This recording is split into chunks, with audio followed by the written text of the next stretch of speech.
আমরা অনেকেই ইউটিউবে ভিডিও আপলোড করে থাকি, বাট ইউটিউবে ভিডিও আপলোড করতে হয় আসলে কিভাবে, কোন প্রসেস বা কোন নিয়ম ফলো করে আপলোড করতে হয়, এই বিষয়গুলো কিন্তু আমরা অনেকেই জানি না। তো কিভাবে আপনি ইউটিউবে ভিডিও আপলোড করবেন চলুন আমি দেখিয়ে দিচ্ছি। আর এরকম ইম্পর্টেন্ট ভিডিও প্রতিনিয়ত পেতে চ্যানেলটা আপনি সাবস্ক্রাইব করে সাথেই থাকবেন। ধন্যবাদ। তো চলুন তাহলে মূল ভিডিওটি দেখে নেওয়া যাক। ফার্স্টে আপনার ফোনে ডাটা অথবা ওয়াইফাই অন করে নেবেন, দেন আপনার ফোনের প্লে স্টোর আপনি ওপেন করে ইউটিউব স্টুডিও অ্যাপসটা আপনি ইনস্টল করে নেবেন। এটা হচ্ছে ইউটিউবেরই একটা ফিচার। এখান থেকে খুব সহজে আপনি ইজি প্রসেসে আপনি আপনার ভিডিও সঠিক নিয়মে আপলোড করতে পারবেন। তো এই জন্য অবশ্যই এটা আপনি ইনস্টল করে নেবেন, তারপরে এটা আপনি ওপেন ক্লিক করবেন। আপনি যখন এটা ওপেন করবেন, ওপেন করার পরে আপনার যে চ্যানেলটা আপনি ইউটিউবে ক্রিয়েটর স্টুডিওর সাথে এটা কানেক্ট করে নেবেন। তারপরে আপনি দেখতে পারবেন উপরের দিকে প্লাস নামের একটা অপশন থাকবে, প্লাস আইকনে আপনি ক্লিক করবেন। প্লাস আইকনে ক্লিক করার পরে যে ভিডিওটা আপনি আপলোড করবেন সেই ভিডিওটা এখান থেকে সিলেক্ট করে দিবেন। সিলেক্ট করে দিলে কিন্তু একটু ওখান থেকে প্রসেসিং নেবে। প্রসেসিং নেওয়ার পরে কিন্তু ওপেন হয়ে যাবে। তো দেখেন এখান থেকে ভিডিওটা আমার কিন্তু এখান থেকে আপলোড হয়ে গেছে। আপলোড হয়ে যাওয়ার পরে এখন আপনি এখান থেকে যেটা করবেন, এই যে দেখেন এখান থেকে যে এখানে যে একটা আইকন রয়েছে কলমের মতো আইকন, কলমের আইকনে আপনি এখান থেকে ক্লিক করবেন। কলমের আইকনে ক্লিক করার পরে আপনার ভিডিওর যে থাম্বনেল, ঠিক আছে, আপনাকে অবশ্যই একটা থাম্বনেল প্রফেশনাল, আমরা অনেক সময় আমরা থাম্বনেল অ্যাড করতে চাই। তো এখান থেকে এর জন্য আপনি থাম্বনেল অ্যাড করে দেবেন। দেখেন থেকে আমি একটা থাম্বনেল আগে থেকে ক্রিয়েট করা আছে, এখান থেকে ক্লিক করে দিলাম। আপনি এভাবে ক্লিক করবেন, তারপর উপরে ডনে ক্লিক করবেন। ডনে ক্লিক করলে যেটা হবে আপনার এখান থেকে থাম্বনেলটা কিন্তু অ্যাড হয়ে যাবে। দেখেন এখান থেকে আমার ওই ভিডিওটার থাম্বনেল অ্যাড হয়ে গেছে। ওয়াইফাই স্পিড বাড়ানোর বিষয়টা এখান থেকে এটা নিয়ে থাম্বনেল অ্যাড করা হয়ে গেছে।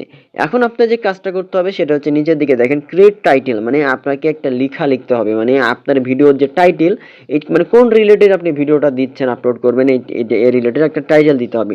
তো আমি দিয়ে দিচ্ছি এখান থেকে জাস্ট এক্সাম্পল হচ্ছে ইনক্রিজ, তারপরে দেব ওয়াইফাই স্পিড, তারপরে লিখবো অন অ্যান্ড্রয়েড ফোন, ঠিক আছে, অ্যান্ড্রয়েড ফোন। দেখেন increase wifi speed on Android phone, এটা আমি টাইটেল দিয়ে দিলাম। টাইটেল দিয়ে দেওয়ার পরে এখান থেকে লেখা আছে অ্যাড ডিসক্রিপশন, আপনি অ্যাড ডিসক্রিপশনে আপনি ডিসক্রিপশন দিবেন। এখান থেকেও আপনি চাইলে আপনার মতো করে আপনি হচ্ছে ডিসক্রিপশন অ্যাড করতে পারবেন, কোন বিষয়ে আপনি কথা বলবেন, কি বিষয় দিবেন। তারপরে এখান থেকে আমি আবার এটা দিয়ে দিচ্ছি, দেখেন ইনক্রিজ তারপরে দিব আবারও ওয়াইফাইটা আমি প্রথমে দিব ওয়াইফাই স্পিড, দেখেন ইনক্রিজ ওয়াইফাই স্পিড দিয়ে দিলাম। তারপরে এখান থেকে আপনি কিছু ট্যাগ আপনি ইউজ করতে পারবেন, এখান থেকে যেমন দিলাম ইনক্রিজ, দেখেন এখান থেকে ইনক্রিজ, তারপরে দিলাম এখান থেকে ওয়াইফাই স্পিড দিয়ে দিলাম। আপনি হ্যাশট্যাগ দিবেন এখান থেকে ওয়াইফাই, তারপরে দেখেন ওয়াইফাই, এই যে দেখতে পাচ্ছেন এখান থেকে ওয়াইফাই, তারপর দিলাম এখান থেকে স্পিড দিলাম। মানে আপনার মতো করে কিছু আপনার যে ট্যাগগুলো আপনি এখান থেকে দিয়ে দিবেন, ঠিক আছে, এই যে স্পিড দিয়ে দিলাম। এরকম আরও অনেক ধরনের কিন্তু আপনি এখান থেকে দিতে পারবেন, ঠিক আছে। ডিসক্রিপশনে অন্য কিছু অ্যাড করতে পারবেন আপনি বিভিন্ন এখান থেকে দেওয়ার পরে এখান থেকে ব্যাক করবেন। ডিসক্রিপশন যখন আপনার দেওয়া হয়ে যাবে নিচের দিকে স্ক্রল করবেন, করার পরে আপনি যেটা করবেন এখান থেকে দেখতে পাবেন যে এখান থেকে পাবলিক করা আছে কিনা। পাবলিক না করা থাকলে এখানে যদি আপনি ক্লিক করেন এই অপশনে, এখান থেকে পাবলিক, তারপরে আনলিস্ট, তারপর প্রাইভেট, অনেক সময় প্রাইভেট বা আনলিস্ট হয়ে থাকে। এই জন্য আপনি অবশ্যই পাবলিক করা আছে কিনা এটা আপনি অবশ্যই লক্ষ্য রাখবেন। আর যদি কোনো শিডিউল পোস্ট করেন তাহলে শিডিউল এখানে যদি আপনি ক্লিক করেন, এখান থেকে কিন্তু শিডিউল আপনি এখান থেকে ক্লিক করে আপনি শিডিউল পোস্ট কিন্তু করতে পারবেন, ঠিক আছে। তো এখন এটা আমাদের শিডিউল পোস্ট করার প্রয়োজন হচ্ছে না, আমি এখান থেকে এটা ক্লিক করে দিলাম। তারপরে এখন আপনি যেটা করবেন দেখেন এখান থেকে শিডিউল পোস্ট কিন্তু অলরেডি হয়ে আছে। যেমন এটা আমি 1 ঘন্টা পরে আপলোড করবো বা 2 ঘন্টা পরে, এখান থেকে আপনি এটা করে দিতে পারবেন শিডিউল পোস্ট, ঠিক আছে। আর এখানে যদি পাবলিশ নাও করেন এখান থেকে পাবলিশ নাও ক্লিক করে কিন্তু পাবলিশ হয়ে যাবে, আনলিস্ট করলে আনলিস্ট হয়ে যাবে। দেখে আমি পাবলিশ করে দিলাম, তারপরে এখান থেকে আমি ব্যাক করলাম। আপনি যখন এখান থেকে ব্যাক করবেন, ব্যাক করার পরে নিচের দিকে দেখেন এখান থেকে লেখা থাকবে যে আপনার কমেন্ট, কি কমেন্ট করতে পারবে, এটা আপনি এখান থেকে অফ যদি করা থাকে আপনি এটা অন করে দিবেন, এটা আপনি অন করে দিবেন এইভাবে, ঠিক আছে। তারপর আপনি এখান থেকে একটু ব্যাক করবেন। ব্যাক করার পরে এখান থেকে আপনি দেখতে পাবেন এখান থেকে যেমন এটা আমি এখন পাবলিক, এটা আমি এখন পাবলিক করবো না, একটু আমি এটা শিডিউল করে রাখবো। জাস্ট আমি এক্সাম্পল দিচ্ছি, শিডিউল দেখেন শিডিউল আমি এখান থেকে আমি ক্লিক করলাম, তারপরে এখান থেকে ডেট দিবেন, আমি 9 তারিখে দেবো আজকে, তারপর ওকে ক্লিক করে দিলাম। তারপরে এটা এখন কয়টা বাজে, এখন 3টা, মনে করেন যে আমি যখন ভিডিওটা আপলোড করছি এটা দেওয়া আছে 3টার নামই হচ্ছে 3:22, আমি হচ্ছে জাস্ট আমি আপলোড করবো এটা হচ্ছে 4টার দিকে এক্সাম্পল দিলাম, যেমন 4টা, তারপর পিএম দিয়ে দিলাম, দেখেন 4টা পিএম করে দিলাম। তারপরে এখান থেকে ব্যাক করলাম, মানে এটা এখন শিডিউল পোস্ট হয়ে যাবে 4টার সময়, ঠিক আছে। তারপরে আপনি এখান থেকে সব কিছু হয়ে যাবে। ওপরের দিকে এবার আপনি যেটা করবেন দেখেন ওপরের দিকে আমি যদি একটু স্ক্রল করি নেক্সট লেখা থাকবে, আপনি নেক্সটে ক্লিক করবেন।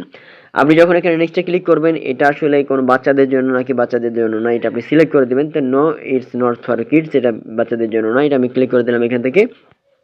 তারপরে নিচের দিকে আপলোড ভিডিও লেখা আছে, আপলোড ভিডিওতে আপনি ক্লিক করবেন। আপলোড ভিডিওতে যখন আপনি ক্লিক করবেন, ক্লিক করার সাথে সাথে কিন্তু এই ভিডিওটা আপলোড হয়ে যাচ্ছে। দেখেন এখানে ইনক্রিজ ওয়াইফাই স্পিড, এটা কিন্তু আপলোড হয়ে যাওয়া শুরু হয়ে গেছে।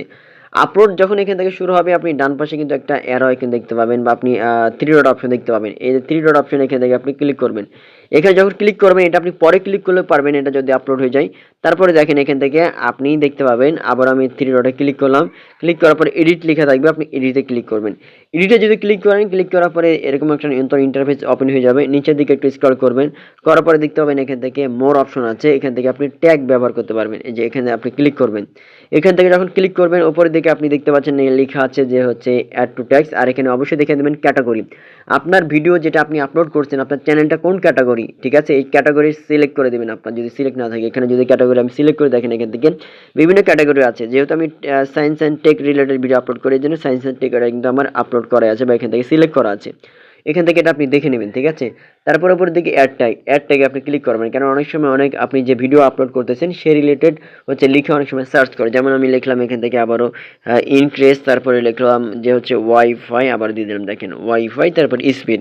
তারপরে এখান থেকে আপনি একটু স্লাইড আউট করবেন, তাহলে দেখেন এখান থেকে হয়ে গেল একটা অ্যাড হয়ে গেল এখান থেকে হচ্ছে আপনার টেক্সটটা বা ট্যাগটা। তারপরে আবার দিব এখান থেকে ওয়াইফাই স্পিড দিব, দেখেন ওয়াইফাই, তারপরে হচ্ছে স্পিড। এরকম বেশ কয়েকটা আপনি অ্যাড মানে ট্যাগ আপনি ইউজ করবেন, ঠিক আছে। তাহলে দেখবেন যে এখান থেকে আপনার অটোমেটিক্যালি আপনার ভিডিওটা অনেক র্যাঙ্কিংয়ে যাবে। এভাবে যখন এখান থেকে হয়ে যাবে, ব্যাক করবেন, ব্যাক করার পরে সেভে ক্লিক করবেন। যখন সেভে ক্লিক করবেন, সেভে ক্লিক করার পরে ভিডিওটা কিন্তু আপলোড হয়ে যাবে। শিডিউল পোস্ট করা থাকলে শিডিউল পোস্টের যে টাইমিংটা আছে সেই টাইমিংয়ে কিন্তু আপলোড হয়ে যাবে, আর শিডিউল পোস্ট না করা থাকলে সাথে সাথে কিন্তু পাবলিশ হয়ে যাবে। অর্থাৎ এইভাবে খুব সহজেই আপনি যেটা করতে পারবেন, আপনি ইউটিউবে সঠিক নিয়মে আপনি খুব সহজে কিন্তু আপনি ভিডিও আপলোড করতে পারবেন খুব সহজেই। সো এরকম ইম্পর্টেন্ট ভিডিও প্রতিনিয়ত পেতে অবশ্যই এই চ্যানেলটা আপনি সাবস্ক্রাইব করে সাথে থাকবেন। ধন্যবাদ।